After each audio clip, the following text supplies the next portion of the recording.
to the cloud.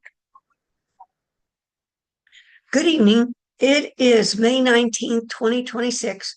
I'm Glenda Carlin, and this is our weekly Course in Miracles and Tibetan Buddhist get together. Welcome, God Ed. Welcome, God Danelle. Welcome, God Debbie. Welcome, God Lynn. Welcome, God D, Lucas, and Clay. Welcome, welcome. And like Lynn, welcome. In her family, there's Lee and Brandon, each of your families and loved ones. And God, Glenda, welcome, welcome. This last week in particular, it was really quite an experiential week. Some days I wrote 2 or 3 times different experiences, and it was so many experiences. It was very difficult for me to look through them, clarify. So I just did the best I could last night when I sent the email out about for tonight, and I apologize that I didn't get it much clearer. But it dawned on me today that maybe if you each read whatever you read within that email is what, or tonight, whatever phrase or sentence or word that's in that email or that I say tonight could be something that really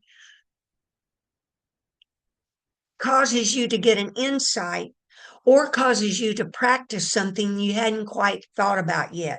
Now, why I'm bringing this up is that's sort of what happens to me when I look at Facebook. When I see Facebook posts, they tend to do one of two things. They're either clarifying something I'm going through, and I go, oh, yeah, that's describing what I'm experiencing. Or I see a phrase or something in a post that I want to practice, that I want to add to my daily practice. And that brings up something that I want to reiterate what we're doing as an overall view of awakening is something that in this handbook that when I attended a Zoom retreat that Lama Surya Das did maybe 5 years ago. I forget if it was a 1 day, 2 day, 3 day retreat. We were emailed this prayer booklet, and in it there's chants and prayers that I've since learned some of them to chant in Tibetan and then say in English. But one of the main ones that summarizes the practice of awakening is called the Four Dharmas of Gampopa, Gampopa, and Longchenpa. Longchenpa is like a Dzogchen. Dzogchen's Dzogchen, master, meaning he taught the direct path of awakening, not taking lifetimes of schlepping along, studying, reading 100 or 500 books. No, awakening now, the direct path to awakening now. And here are these four dharmas of Gampopa. And I kind of covered them, I think, last week, but they're so important. I want to cover them again. Is the first one, this is a prayer. Bless and empower us that our minds and hearts turn towards the Dharma. Dharma means spiritual truths, whether you get them out of Course in Miracles or a guru you're following or like Thomas Keating. No, I forget his name's Thomas, and Thomas Merton. There's all kinds of Christian mystics, etc., Hindu mystics, Tibetan. Okay, but turn towards spiritual truths. And what that means is, like I've heard that Lama Surya Das speak in a podcast. I think it was EP 75 called Buddhas by Nature.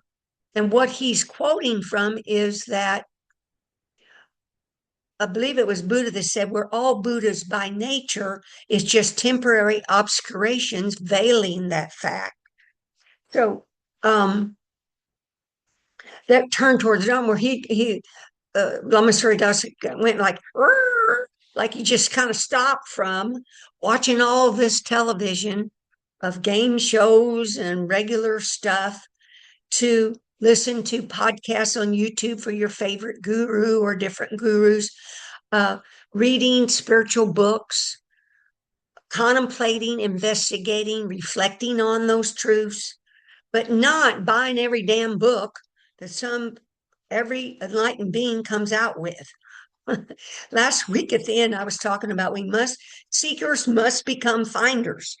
And people that are here tonight, y'all have been reflecting, investigating for 10, 15, or 20 years. It's now time for seekers to become finders. But if your minds and hearts don't turn towards the Dharma, if the majority of your day is spent in physical world stuff, or you're not remembering to stop moment to moment, various moments during the day, to stop and remember or think of somebody or yourself as a clear light of spirit, you're not building, your mind and heart's not turning towards spiritual truths. Doesn't mean you give up watching TV. I still watch TV and game shows and that stuff, but it's a balance, a moderation. Second is blessing and empowers that our Dharma practice becomes the path. That means that the majority of our time, the path is contemplating, investigating, reflecting on these spiritual truths and integrating them into your daily life. And if you're like me, the main problem is long ago, I couldn't remember to practice. So I have sticky notes. I still have one sticky note I have more than one. This one is that I'm reiterating in my mind the right brain is the spiritual brain, intuitive, insightful side. The left brain is the thinking brain, the egoic, small m mind, small brain, intellectual thinking. That's why it's talked about there ought to be a thinkaholics. And sometimes I hear these spiritual teachers take their hands and go this to your head, like unscrew your head and swish it in the nearest trash can. I'm not kidding. Now that doesn't mean when there's an emergency, your fight or flight will pop back up and save you. Don't get me wrong. And you're not going to desert your children. You're not going to stop paying your mortgage payment or your HOA fee. No, no, no. But this is a balance. And you're awakening to remember there's a clear light spirit within your grandchildren, your friends, your family, your Sangha mates, your neighbors, the whole, United States of America, etc. Blessed and empowers our Dharma practice becomes path. Next one is bless and empowers that the path truly dispels confusion. So along the way, you start to see, oh, my mind feels a little clearer. It's not as confused as it used to be, or I'm not feeling as miserable as I used to be, or you're becoming aware of how you're feeling instead of discounting your feelings. You're aware of them, you're sitting with them, being with them, not denying, not ruminating with them, but yet aware of them, breathing in and out, being with them. You're cultivating an awareness that's dispelling confusion, this capital A plus awareness.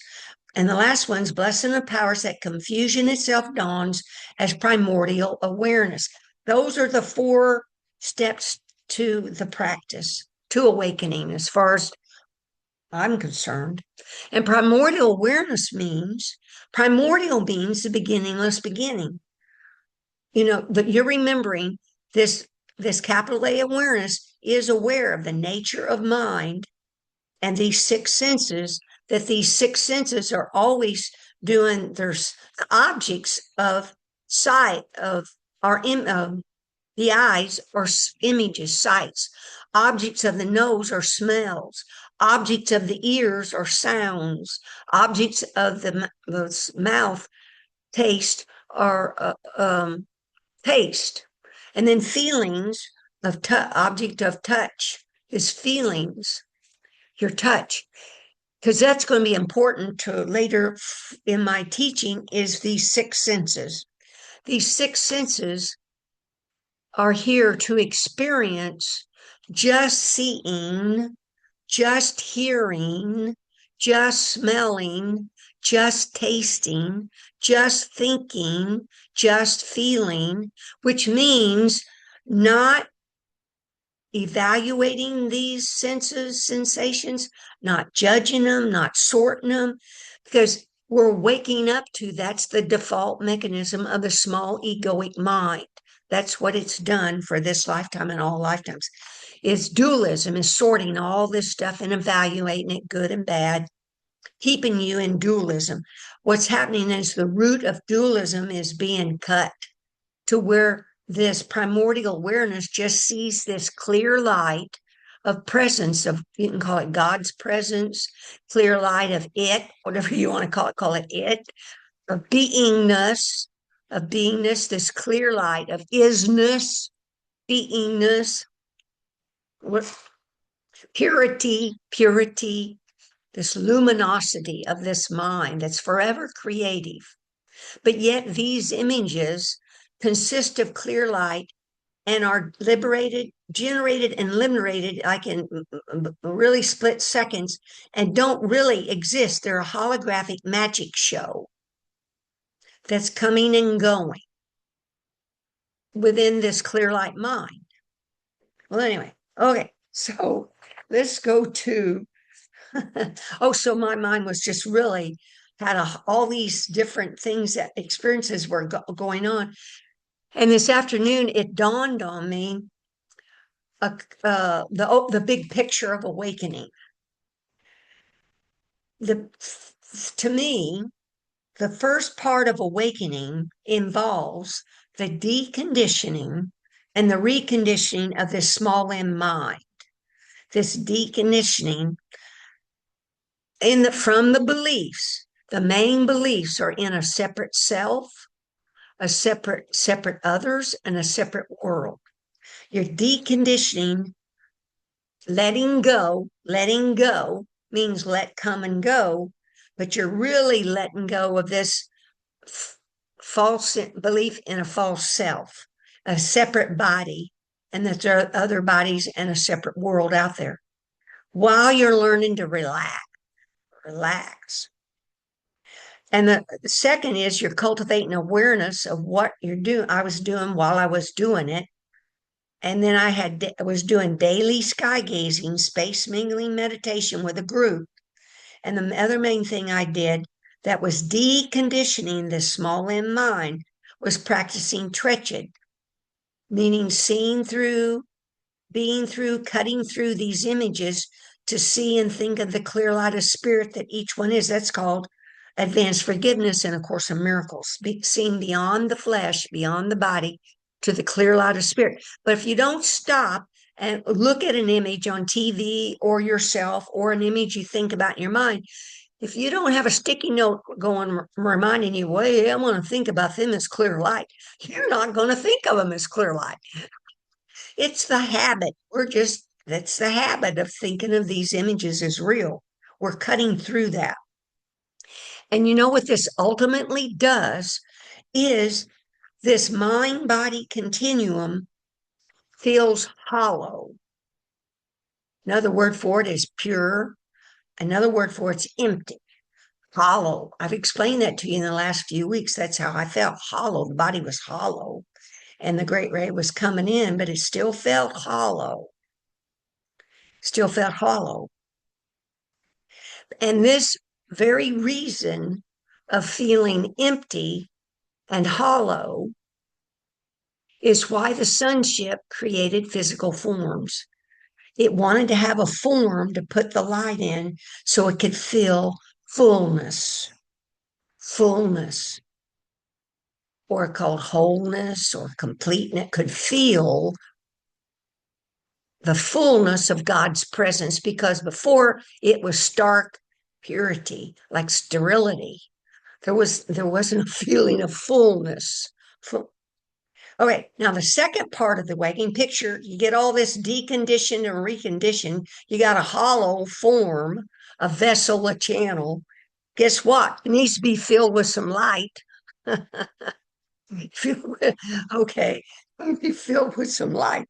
And so I looked at some of the practices I did this last week, and here were some main ones that's resulted in this fullness of me feeling this fullness of beingness, this fullness of light within my form that's filling every cell that doesn't go away. As we awaken, we get glimpses of fullness, but then they'll go away. What I'm talking about is the stability and maturing of feeling this fullness and this openness and this vastness without being distracted, getting entangled with these six sense gates, these six senses of sights, sounds, tastes, smells, feelings.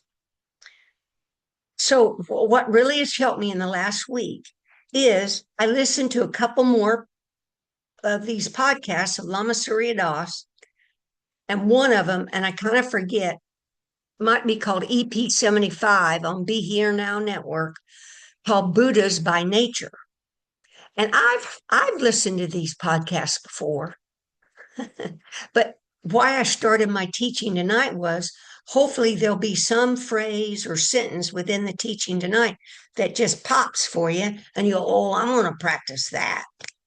Well, don't you know, within that one of these two podcasts that I was listening to, there was he talked about something like, I don't remember the exact words, using like your alarm clock sound. I'm letting Susan A in, and welcome Julia. God, Julia. And here comes Susan A. Welcome, Susan A. I texted her tonight saying, oh, I miss you.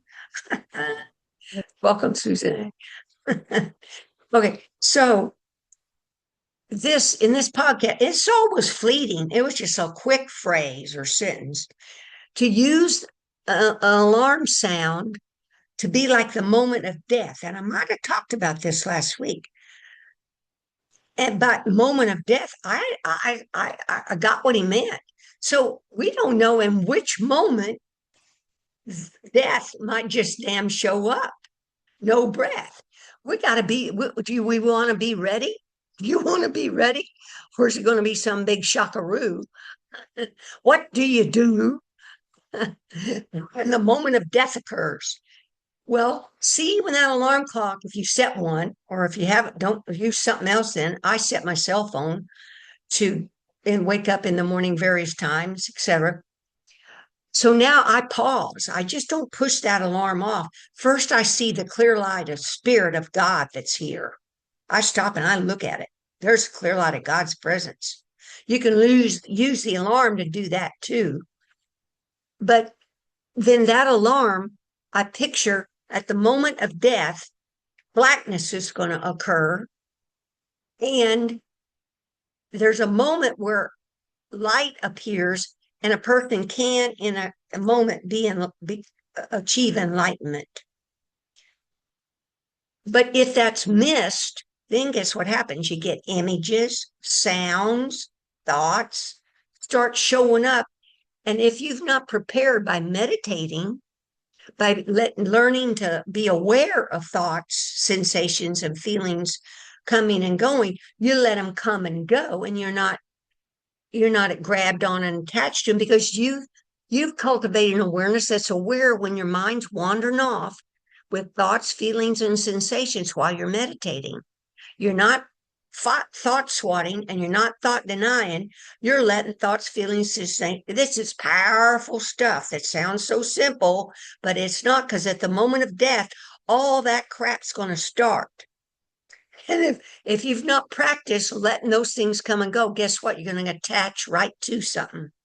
Cling to it, have thoughts of judgment about it. It could be an image of something you fear in this life, or you've not forgiven in this life. That's why we practice forgiveness, etc. and asking the Holy Spirit to show us items we're still fearful of or images we still have not completely forgiven, and think of them as the clear light of spirit, because it's endless.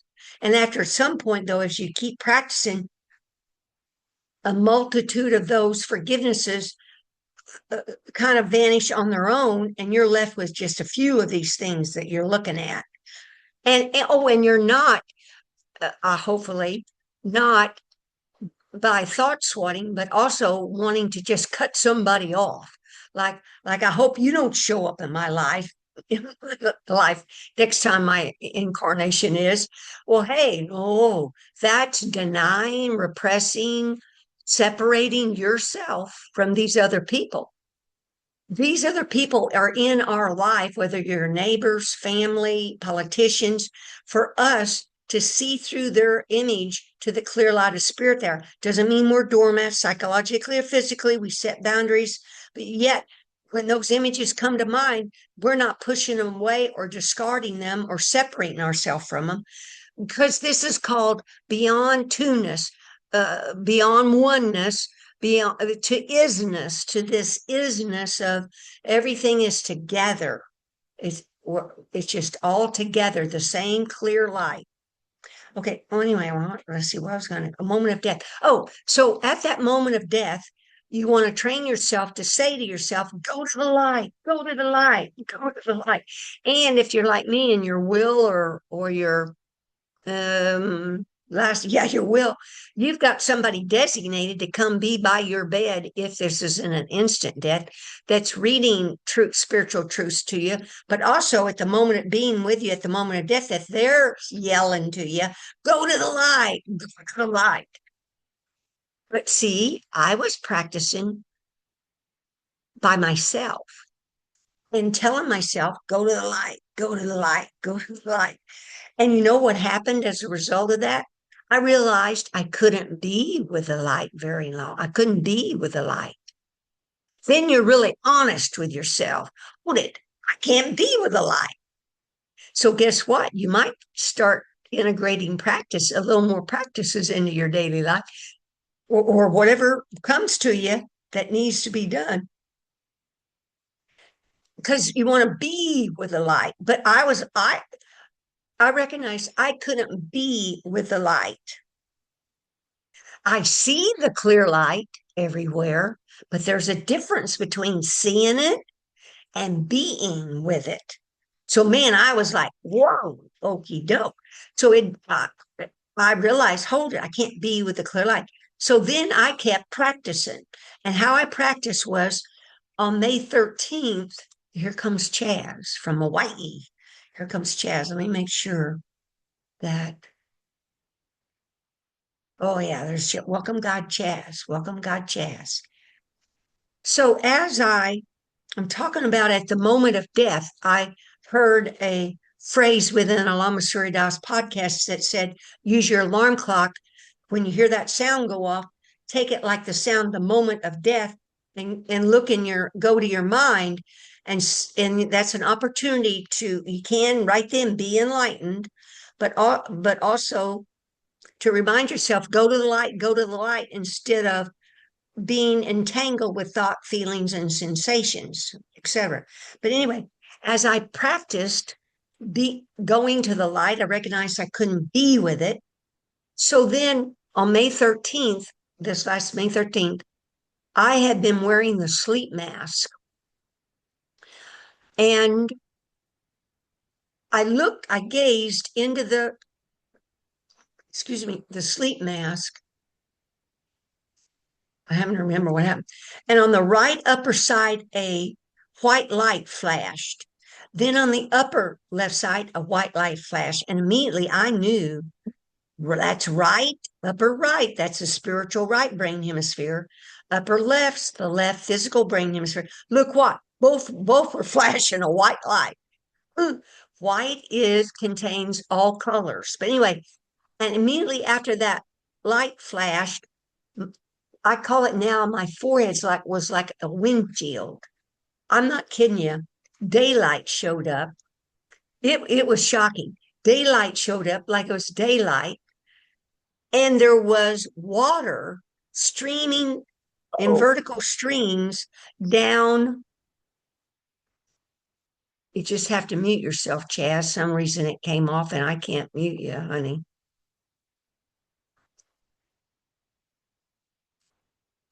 because sounds come through. I can't mute. So try to mute yourself, Chad. There you go. Atta girl. Thank you.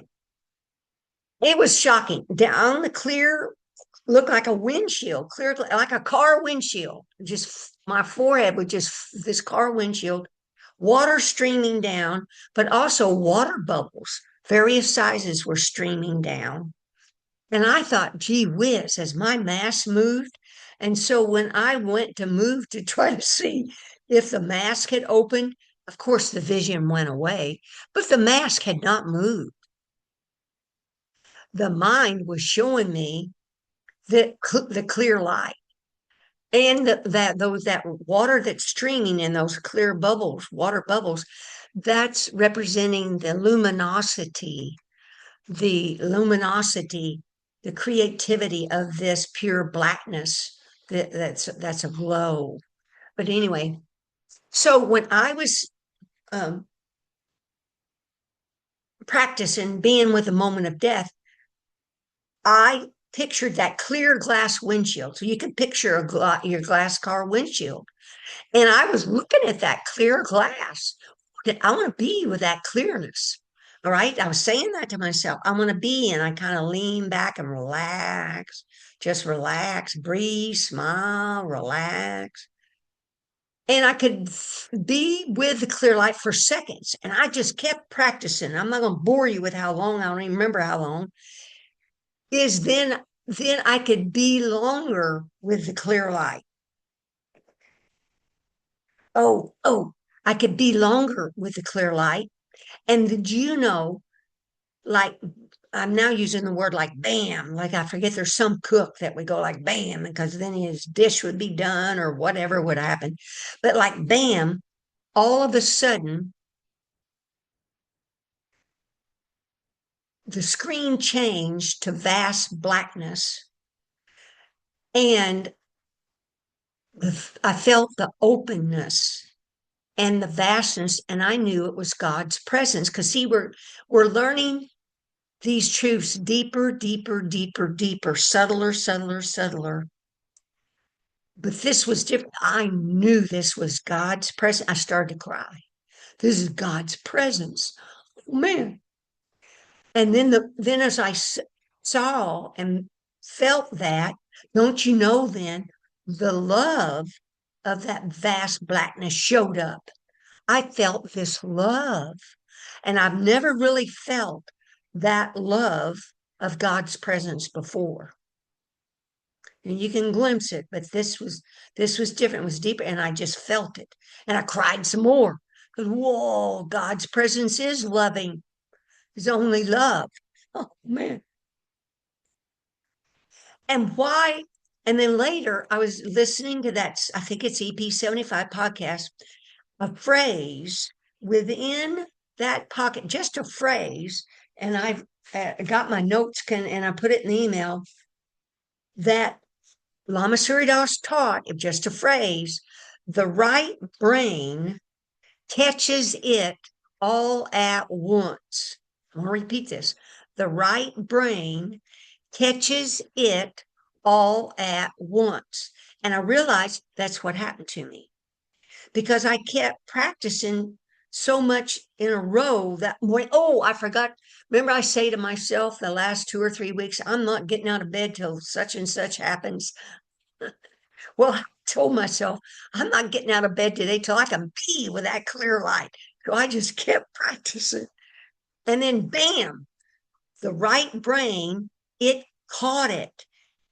It catches it all at once. And that made me realize this is explaining better than what I try to explain to you all. That every time you stop and think of someone as a clear light of spirit, you've left the left brain thinking mind and you've come over to the right brain. You kind of like darted over to the right brain. Open, clear lights, think their spirit. And then you're back in the Well, bye, Dee. I love you. Thanks for coming out for a little bit. Her family and stuff show up. You go back to the left brain thinking, because that's just the way it is until both these join back together.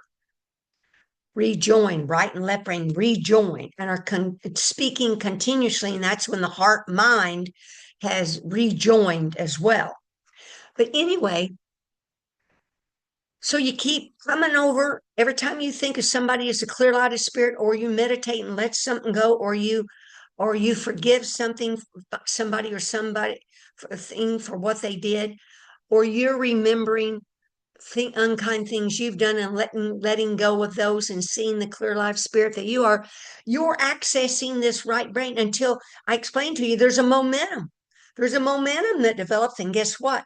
You do this enough, it's bam, the right brain's going to catch it all. And it caught this vastness and openness and of our pure God mind. And there I was, looking at the vast openness of God presence and feeling God's presence.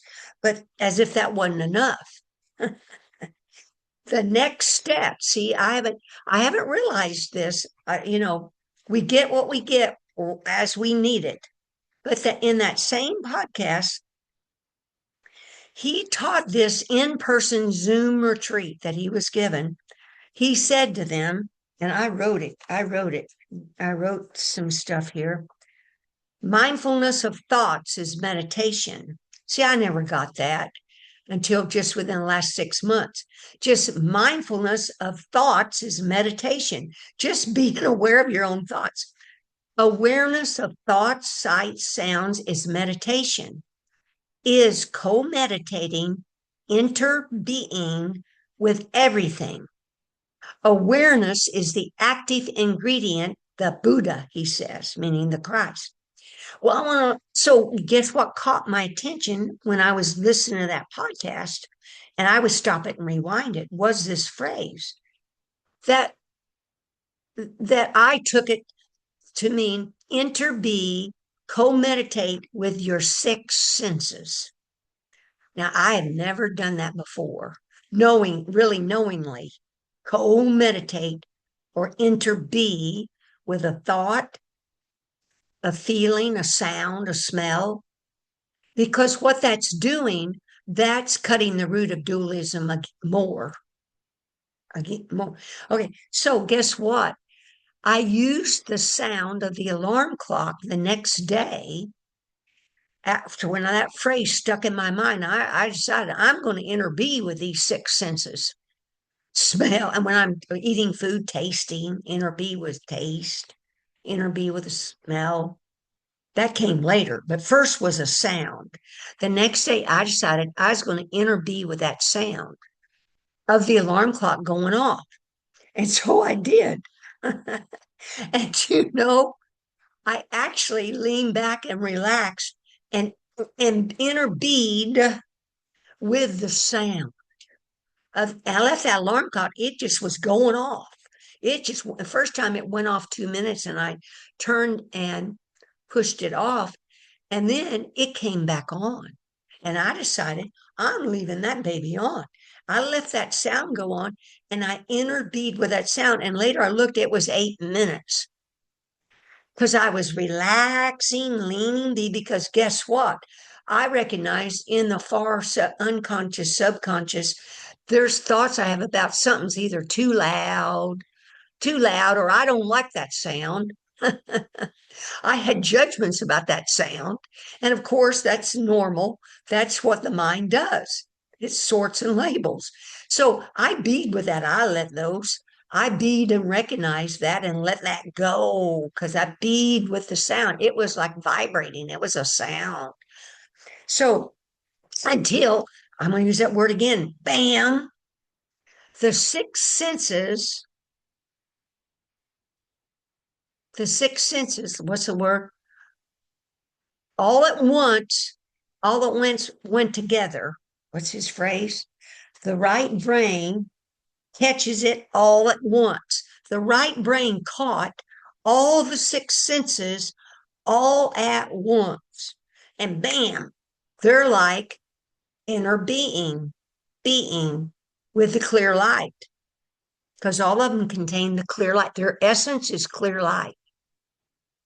So uh, that's page 1. Where's page 2? Then the next step that I did this last week, this I'm kind of recounting this awakening process that's happening here lately in the last week or two. The next step I did, uh, which was, I kind of forget, the 18th. Could have been yesterday. I kind of forget. Today's the 19th. Is um I, let's see if I wrote it down when.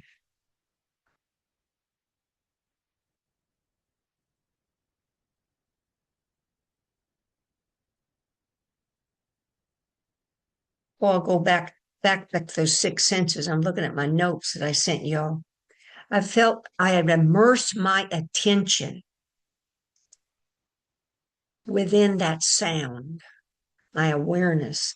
That's because, see, capital A awareness is the Christ Buddha awareness, this clear light awareness that knows everything and guides you what to do or say, but was within this sound, that ringing sound. I was being with it. Okay, so now see what I'm wanting to find is this whiteness and blackness. Okay, just saying whiteness and blackness. May 18th, here it is. Now, here I didn't have the sleep mask on. Boy, that sleep mask, if you haven't tried it, on Amazon, there's a sleep mask called My Halos, MYHALOS. So it's about $10. It's a mask that cuts out the darkness and has a little, it's foam. It's wide enough where you hold your eyelashes, your eyes are open as you gaze into that darkness there. Because, oh, the last 2 weeks and then last Saturday, I attended those free lectures about darkness. And the darkness they were talking about was at the dark point of death, adjusting to be ready for that point of death, but using the sleep mask to adjust to this darkness. But more than that, this with the sleep mask on, what happens, there's not the distractions of all these images and all this light. So like Andrew Holachek, who's like the guru of dark retreats, did the free lecture on last Saturday. And he says, guess what you're left with? You're left with yourself. I don't mean to laugh. You're left with yourself. You can't be distracted somewhere else.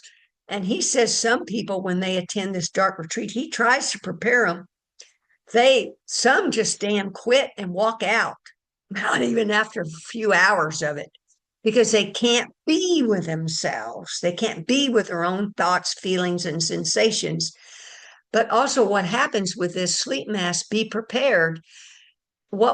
Any things that you've been repressing and denying, it's going to come up.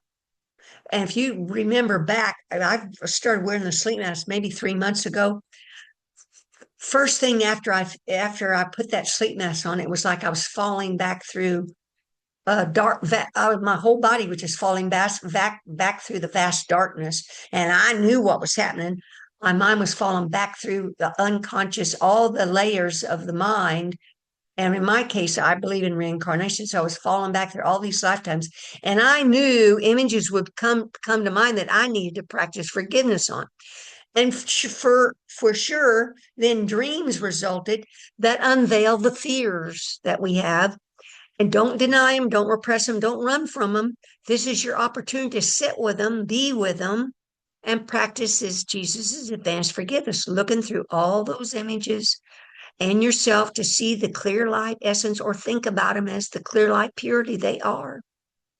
Like you're in a sunlit room, this golden sunlit room. Everything's the clear light, the sunlight of God. It's here now. But anyway, now what I was going to say is I didn't have the sleep mask on because I alternate. It's called microdosing. You might wear it for a few hours in meditation, then a few hours at night until you work up to a whole night, and then you have it off, etc. You might work up to 2 days, but you do it gradually, and it's called microdosing. And what's happening? It's that he Andrew Holochek and that those two other men, they went through this whole group of different traditions in Tibetan Buddhism that practice about dark retreats in various ways. This is a huge practice within Tibetan Buddhism. Okay. And Dzogchen. Because first you're alternating when you have sky gazing meditation. Your eyes are open, your ears are open, your mouth's open, your heart's open, your body's open, your anus is open, your diaphragm's open, your mind's open. You're saying this to yourself when this stuff is kind of already clogged up. You're saying to yourself, because in moments they can all open up, is sky gazing meditation, where you're gazing a little above the horizon into this open sky-like nature of mind, like looking out at a sky, the blue sky, and letting the clouds come and go, because those clouds represent your thoughts, feelings, and sensations that you've been clinging on to all these years. But you're learning to let them come and go, let them come and go. But this type of awakening escalates because you are mixing sky gazing meditation with open viewing of open-eyed vastness of sky, to having the sleep mask on, to not be distracted and relaxing. You're relaxing, falling back into this natural to this primordial ground. It's called the primordial ground, from which the great ray extends off of to generate and liberate all these images. But anyway, I didn't have the sleep mask on, but I looked. Oh, and I had my eyes closed. I had my eyes closed, and I looked. This was 5:18 as I laid in bed with my eyes closed. I looked in my mind, and I got to look at my notes here. And at first I see blackness, but this full screen changes to full whiteness, and it stays there for a few seconds. And then that disappears, and pure blackness shows in the screen for a few seconds. And then pure whiteness shows again. I'm not kidding.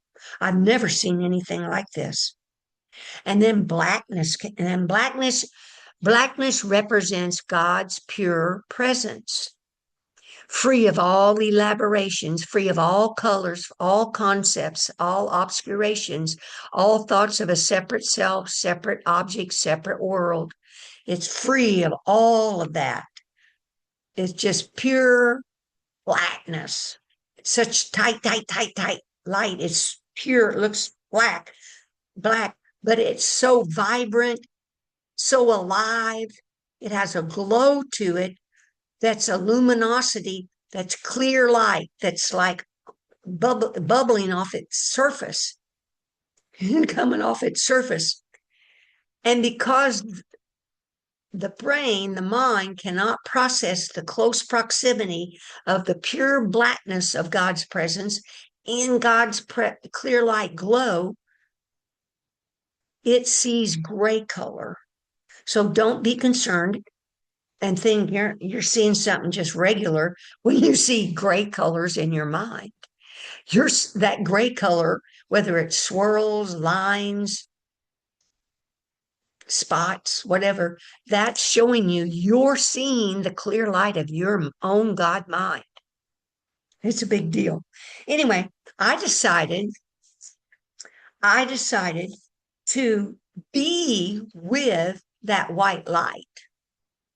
See, now, I'm explaining this progression that's happened here in this last week. So then I just lean back, and now you can visualize the white light, because that's what I had to do, because I had seen it before. So I just visualized this white light. And I Googled, does white light contain all the colors? And AI said yes. So I thought about That's representing all the chakras have joined, all the colors of the chakras have joined. And that brings up something I forgot to cover. During one of those days last week, as I was being with the clear light and practicing these things, um,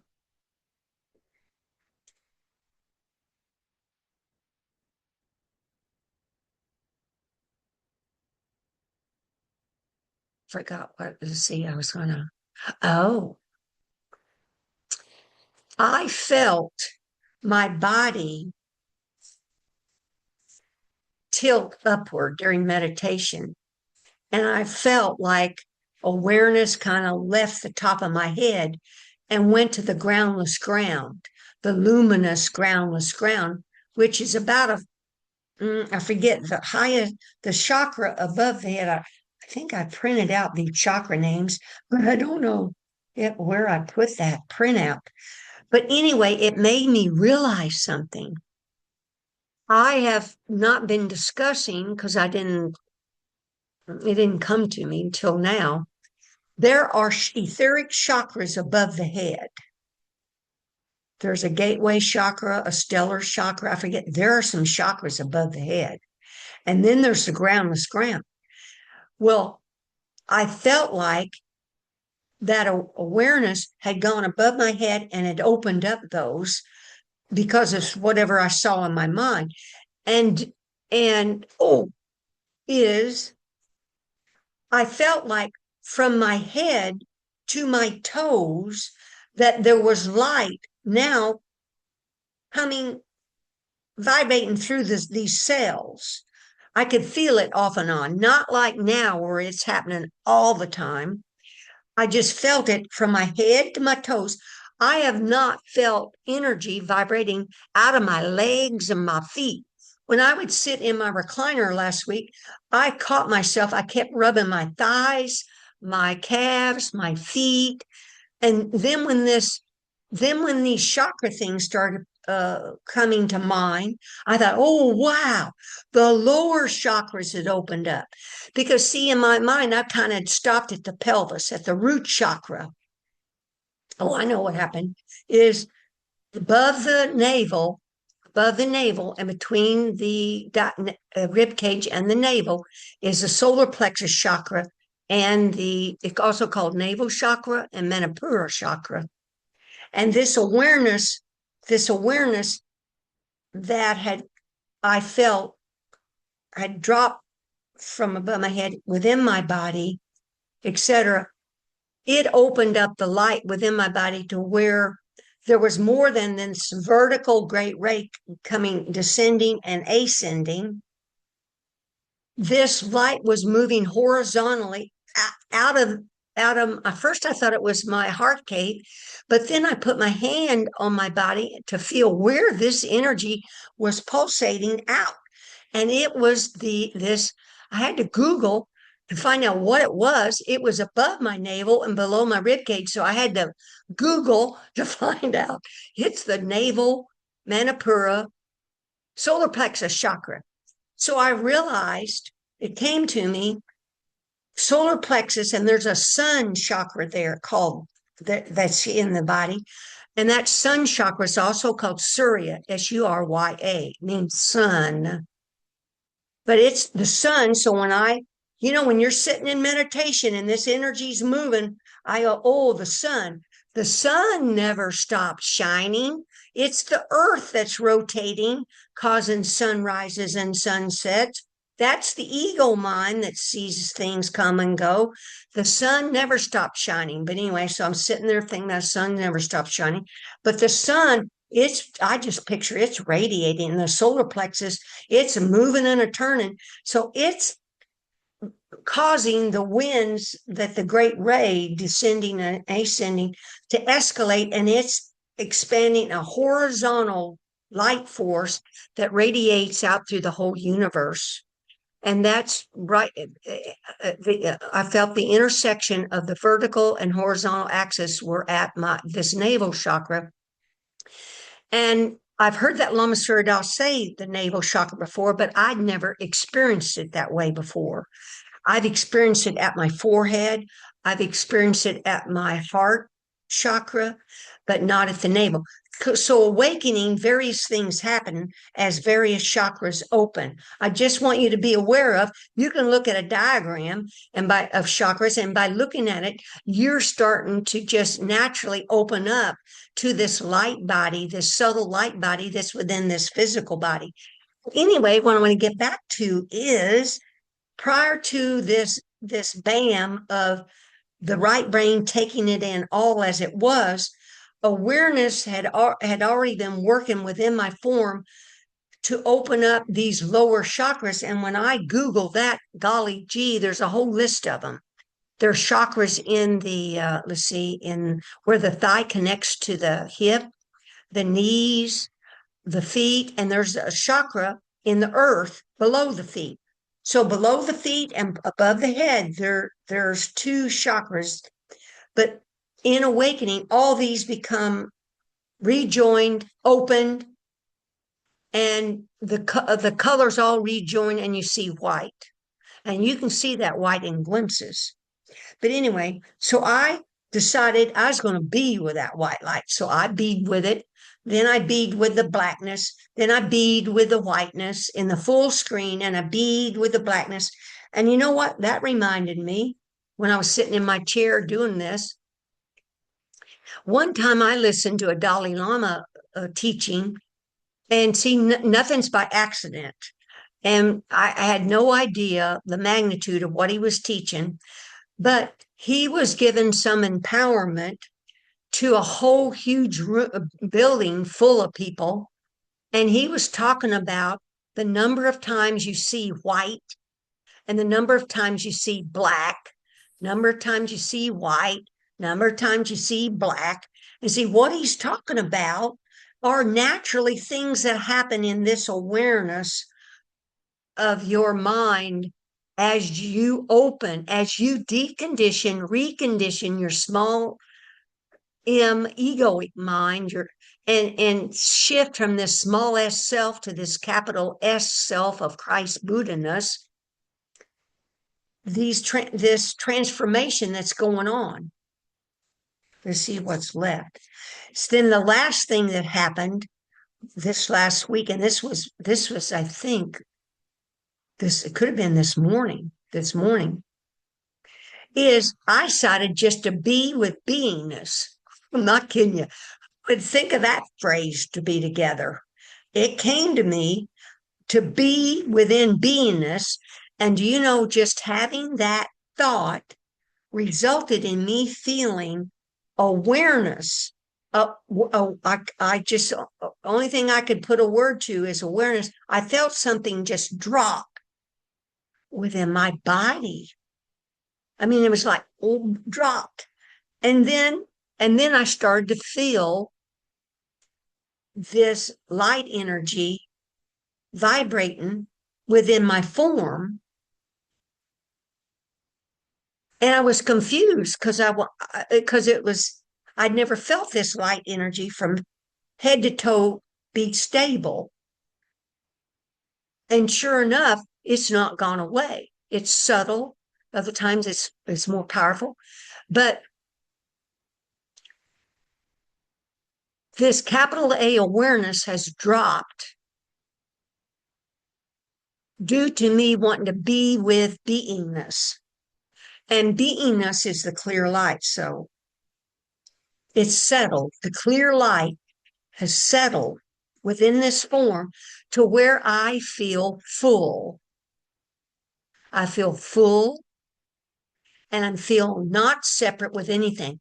The atmosphere around me is full. It's fullness, just full.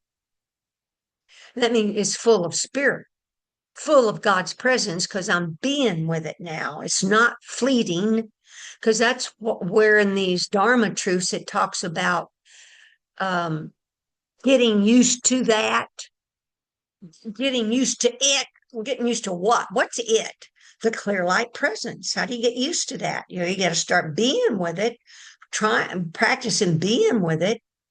Or what's another is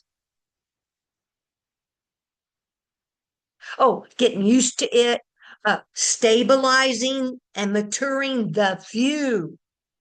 That's the there's three vital points of Dzogchen is view, meditation, and action. The view, getting used to seeing it as it is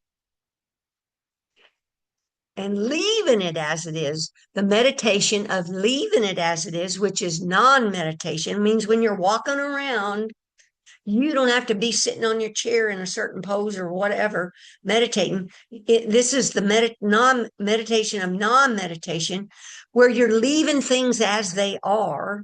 Of course, you make decisions as you need to, and then results in being as is. And the actions, your actions are then you're responding as needs and conditions occur, you respond. You're not overdoing things like we used to do, just knee jerk reacting, overdoing things. You're undoing the habit of overdoing. So, see, it's seeing it as it is, leaving it as it is, being as is. Woo! Which is ends up in this capital A awareness and feeling your fullness of this clear light. Which is why the sonship created images. It wanted to feel what the fullness of clear light felt like vibrating inside a flesh, inside a form. And when awakened, it feels like fullness because clear light's vibrating out through every cell. But a step in the interim, the first step towards all this is first to empty yourself, let go of, decondition that small m mind from all these habitual habits of a separate self, separate object, separate world. And your becoming aware of your automatic judgments and evaluations of all these six senses: sight, smell, sounds, thoughts. The mind's the sixth sense. Taste. Duh. Let's see. I think, bless your hearts. I hope I kind of got that together.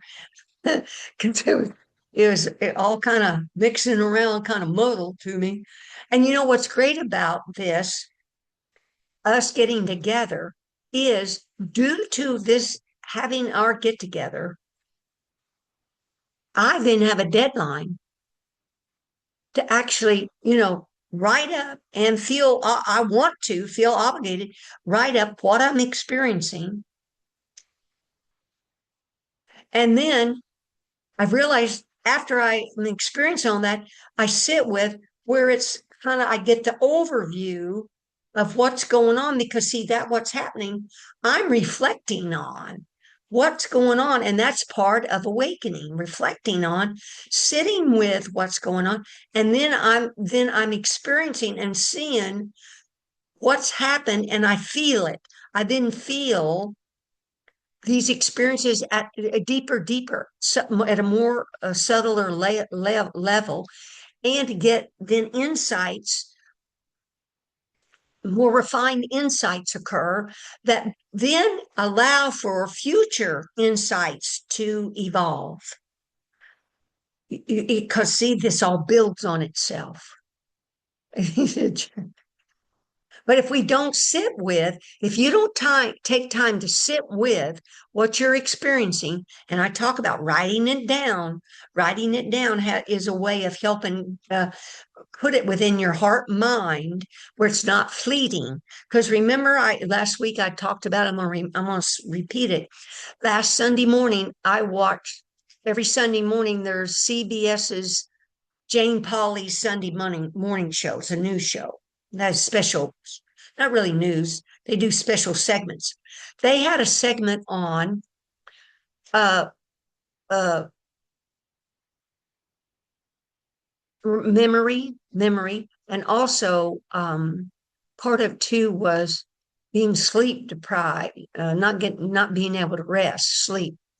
But the part about memory, there were two women. These are in universities. sorry, I can't say the university. You can Google this and hear it.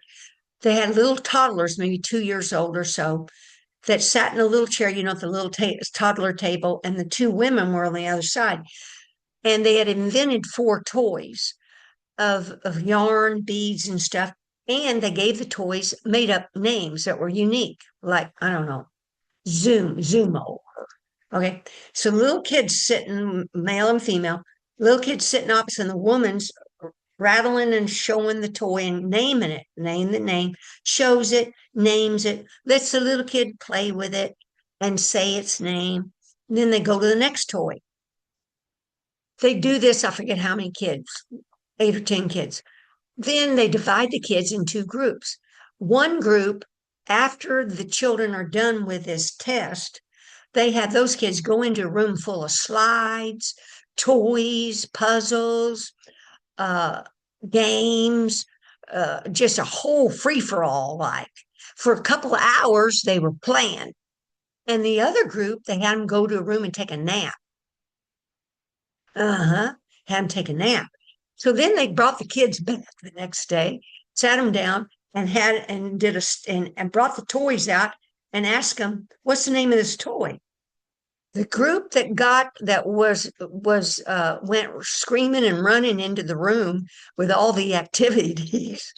Only 30% of them remember the name of the toy. But the group that got to take a nap, 80% remember the name of the toy. Oh, now why I'm explaining this is don't always be on the go, go, go, go, go. After you have meditation and insights and relaxation, etc., take a damn effing nap. If you feel like taking a nap, nap. But I really recommend it because and write down what you're experiencing. Have a journal.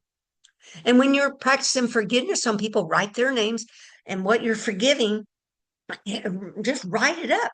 Because see, this is going into this small s mind that you're deconditioning now, because this is called practicing maybe the six paramitas, where you have ethics training. The Buddha was really smart about this.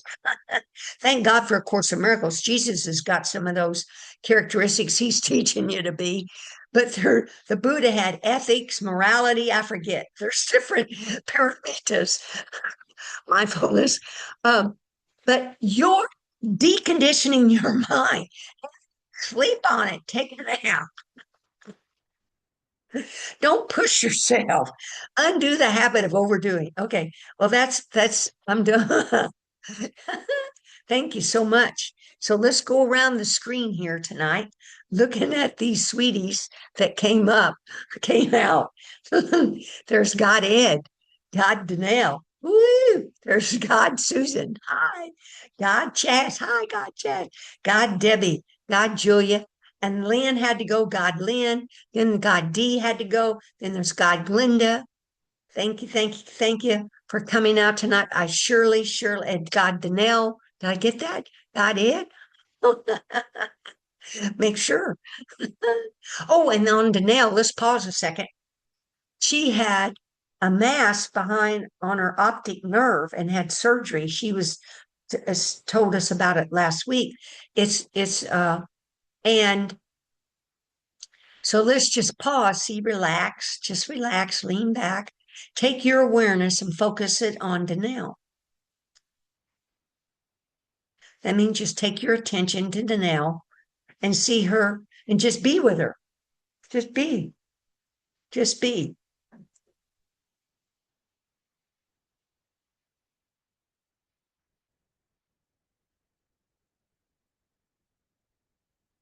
We're wishing you well, sweet Danelle. Now, Julia, it's coming to mind. Honey, I made a note. Wednesday, Julia has hip surgery. So let's take our attention and go to Julia, be with Julia.